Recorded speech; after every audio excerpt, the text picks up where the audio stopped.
On to the UK now, where UK Prime Minister Theresa May is addressing the Parliament on the latest on the Brexit deal. Take a listen in. Worth £3.5 billion a year in real terms by 2023-24. Mr. Speaker, the text we have now agreed would create a new free trade area with the European Union, with no tariffs, fees, charges or quantitative restrictions. This will be the first such agreement between the EU and any advanced economy in the world, which will be good for jobs. The EU said that the choice was binary, Norway or Canada.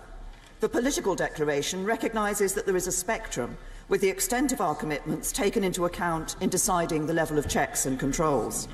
Crucially, the text we have agreed also has an explicit reference to development of an independent trade policy by the UK beyond this partnership with the EU. So we would have the ability to sign new trade deals with other countries and capitalise on the opportunities in the fastest growing economies around the world.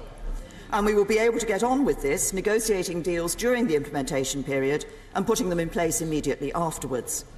The deal would mean we leave the common agricultural policy and the common fisheries policy. Mr. Speaker, let me be absolutely clear about what this would mean for fishing. We would become an independent coastal state, with control over our waters, so our fishermen get a fairer share of the fish in our waters. We have firmly rejected a link between access to our waters and access to markets. The fisheries agreement is not something we will be trading off against any other priorities. We are clear that we will negotiate access and quotas on an annual basis, as, for example, do other independent coastal states like Norway and Iceland. The trade agreement with the EU would also cover services and investment that will go further than any other recent EU agreements. And it would secure new arrangements for our financial services sector, ensuring that market access cannot be withdrawn on a whim and providing stability and certainty for our world-leading industry. We would also have a cutting-edge agreement on digital, helping to facilitate e-commerce and reduce unjustified barriers to trade by electronic means. And there would be strong rules in place to keep trade fair and ensure neither side can unfairly subsidise their industries against the other. The text we have agreed with the European Commission also includes a new security partnership, with a close relationship on defence and tackling crime and terrorism to keep all our people safe. There would be a surrender agreement to bring criminals to justice no matter where in Europe they break the law. And there would be arrangements for sharing of data, including on DNA, passenger name records and fingerprints.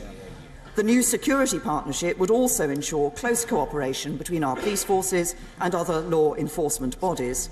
And we would continue to work together on sanctions against those who violate international rules or commit atrocities. And there would be joint working on meeting cybersecurity threats and supporting international efforts to prevent money laundering and the financing of terrorists. Finally, as I set out for the House last week, the draft withdrawal agreement will ensure that we transition to this new and ambitious future relationship in a smooth and orderly way.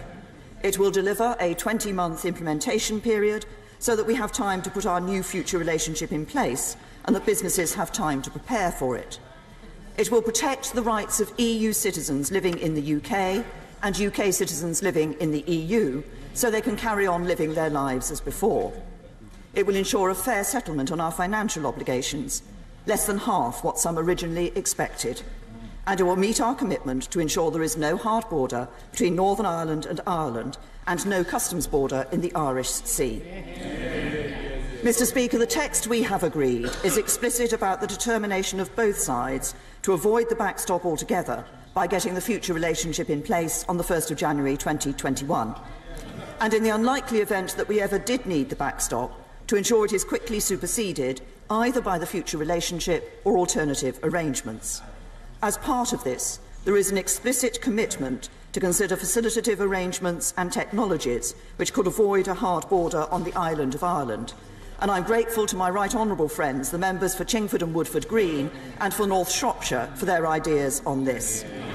Preparatory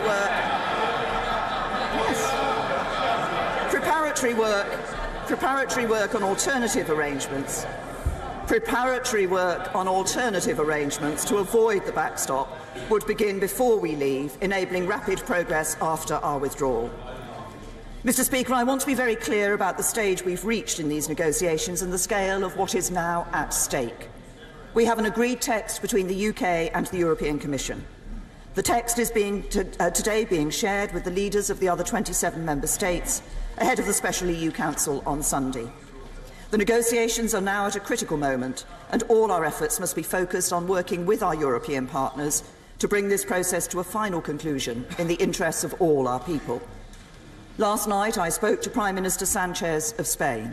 We have been working constructively with the governments of Spain and Gibraltar in the negotiations on the withdrawal agreement, and we want this work to continue in the future relationship.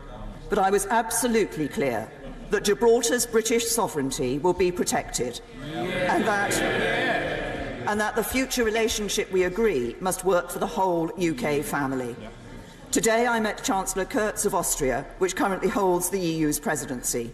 And later today and tomorrow I will be speaking to other European leaders ahead of returning to Brussels on Saturday. Mr. Speaker, the British people want Brexit to be settled. They want a good deal that sets us on a course for a brighter future. And they want us to come together as a country and to move on, to focus on the big issues at home, like our NHS. The deal that will enable us to do this is now within our grasp. In these crucial 72 hours ahead, I will do everything possible to deliver it for the British people, and I commend this statement to the House.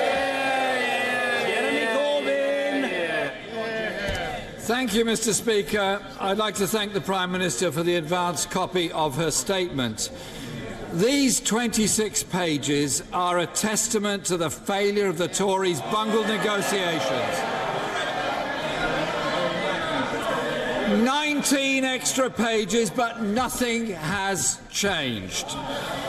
The only certainty contained within these pages is that the transition period will have to be extended, or we will end up with a backstop and no exit.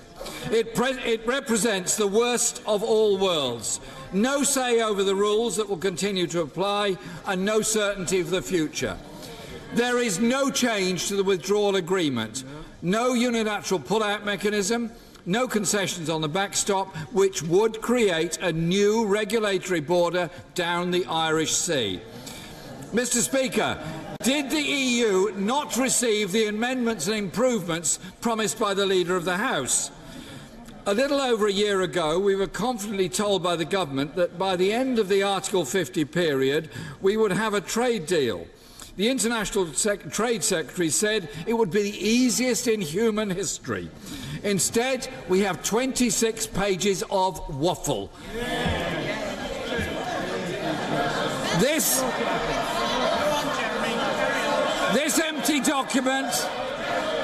empty document could have been written 2 years ago. It's peppered with phrases such as "the parties will look at," "the parties will explore." What on earth has the government been doing for the last 2 years? They've managed less than 1 page a month since the referendum. The Prime Minister said nothing is agreed until everything is agreed. It's clear from this document that indeed nothing is agreed. This is the blindfold Brexit we all feared, a leap in the dark. It falls short of our Labour's 6 tests.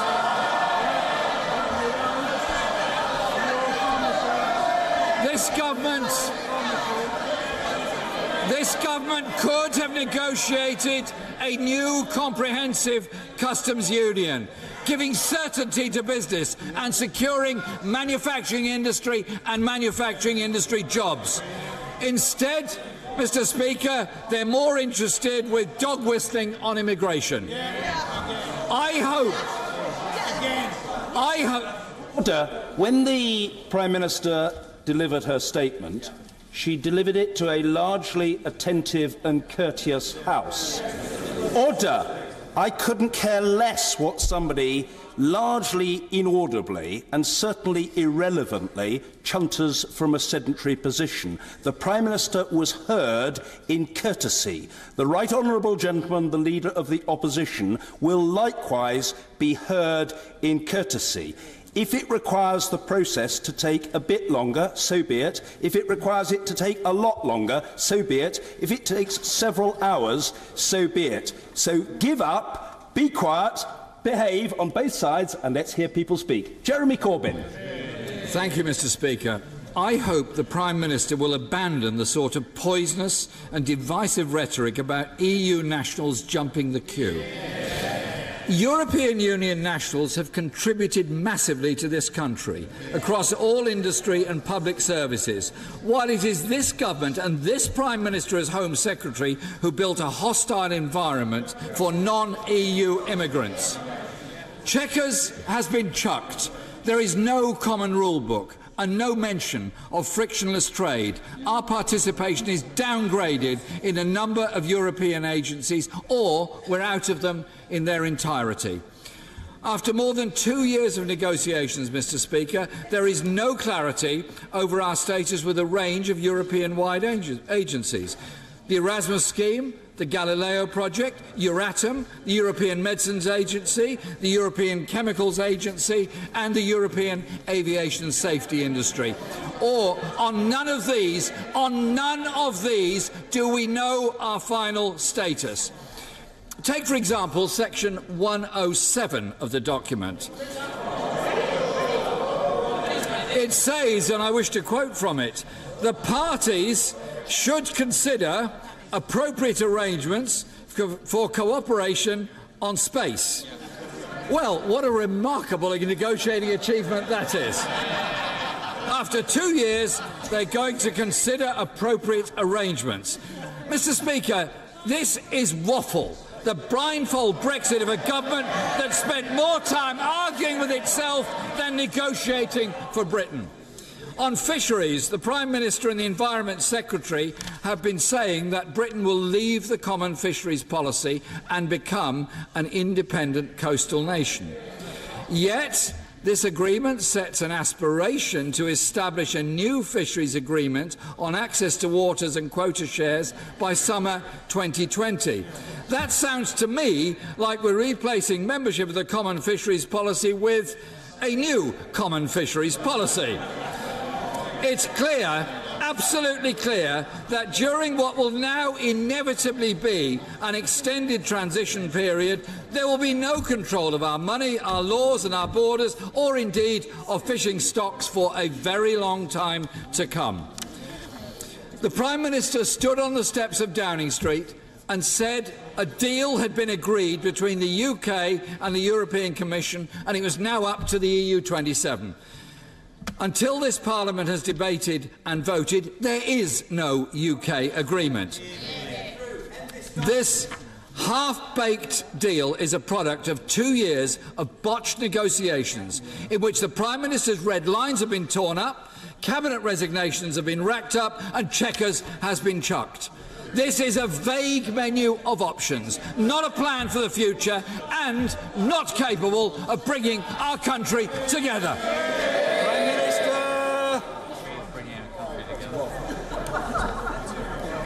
Can I say to the Right Honourable Gentleman, I have to say to him that on virtually everything he said in his response to my statement, he couldn't be more wrong. Indeed, I didn't believe that he'd actually even read the political declaration that we've published today, like the withdrawal agreement. He did quote, I know, one sentence from it, I think in an attempt to suggest that he'd actually read the document, where he said there was, which was an example, he said, of lack of detail. Well, perhaps if he'd read some of the other aspects of this document, he would know there is significant detail in this document. No tariffs, fees, charges or quantitative restrictions across all goods sectors. No other major economy has this. Liberalisation in trade in services, well beyond the parties' WTO commitments, building on recent union FTAs. an equivalence decision on financial services, a comprehensive air transport agreement, reciprocal arrangements for timely, effective and efficient exchange of passenger name records and of DNA, fingerprints and vehicle registration data, enabling the UK to participate on a case-by-case basis in common security and defence policy, missions and operations. There's plenty more. I could go on, but I think the right honourable gentleman is beginning to get the message about this. Now, he also talked about where he thought that somehow we hadn't achieved any changes. Well, let me be clear on some of those changes. I referred to at least one of them in my statement. The EU said that the choice was binary, Norway or Canada. The political declaration concedes that there is a spectrum, the extent of our commitments taken into account in deciding the levels of checks and controls. The EU said we couldn't share security capabilities as a non-member state outside of free movement and outside of the Schengen area. The political declaration grants us direct access to some and enables us and promises to enable many others further commitments than they have made to any non-member state. They said we couldn't preserve the invisible customs border between Northern Ireland and Ireland without splitting our customs territory.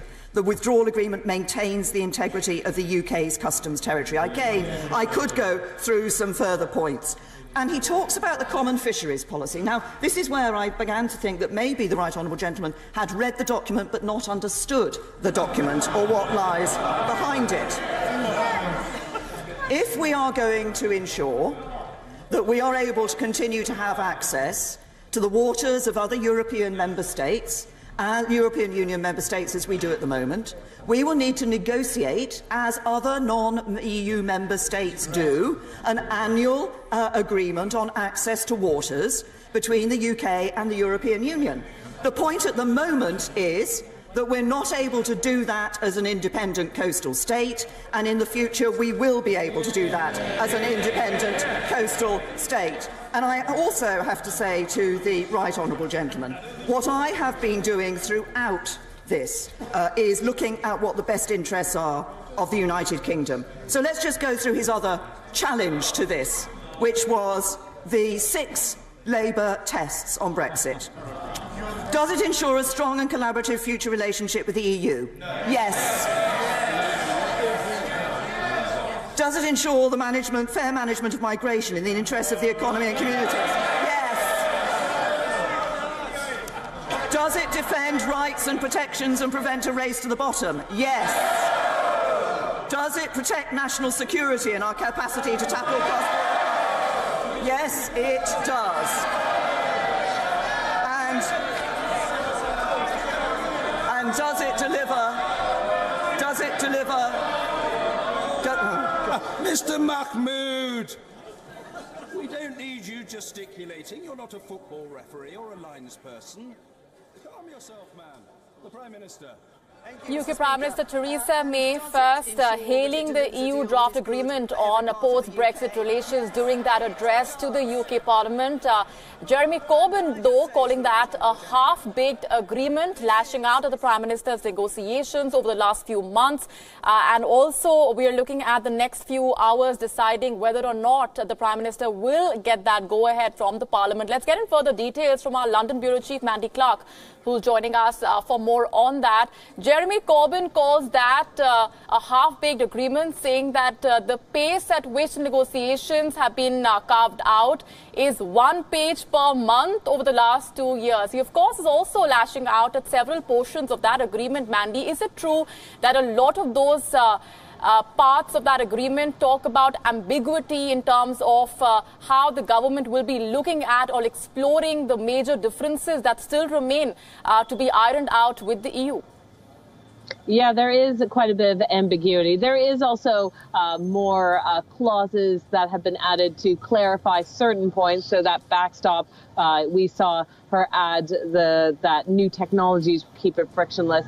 That is clearly to appease the DUP, to help them support this deal, because she needs them to back it to get it through Parliament. We've also seen beefed up clauses making it explicitly clear that EU citizens will not be allowed to stay past Brexit, that they lose their freedom movement in the UK. But there is a lot of ambiguity as well about the Commons fisheries policy. It sounds very dull, but it's a big deal about who has the right to British waters. That is not very clear. There's also a lot of ambiguity in other aspects, which are some of the more contentious issues, like that backstop.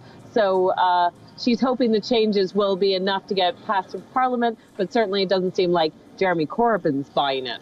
And those very issues, we understand, Mandy, were the ones that Theresa May has not been able to garner the support of the EU over, because those were the negotiations, the first set of negotiations that happened on Wednesday. She failed to actually iron out those differences, and which is why she had to return over the next few hours. And on Sunday is when, if, of course, the Parliament nod comes in, she will hopefully clinch that deal with the EU. That is the hope, and that is just agreeing on the terms of the exit deal. Of course, the nitty-gritty, all that ambiguity, that has to be cleaned up. So there's a lot to do, and that's why there's that extended transition period, because they recognize a lot of the details. The devil is in the details, as they always say, and that still hasn't been sorted out. So, yep, if it passes through Parliament, which she's hoping it will do, then it's Sunday, they'll agree those terms, and then it's getting down to business. All right, the next few hours crucial for Theresa May's Brexit deal, and on Sunday is when she will be meeting with the EU members to decide on that agreement further. We're going to leave it there for the moment. Mandy Clark, thanks very much for those details.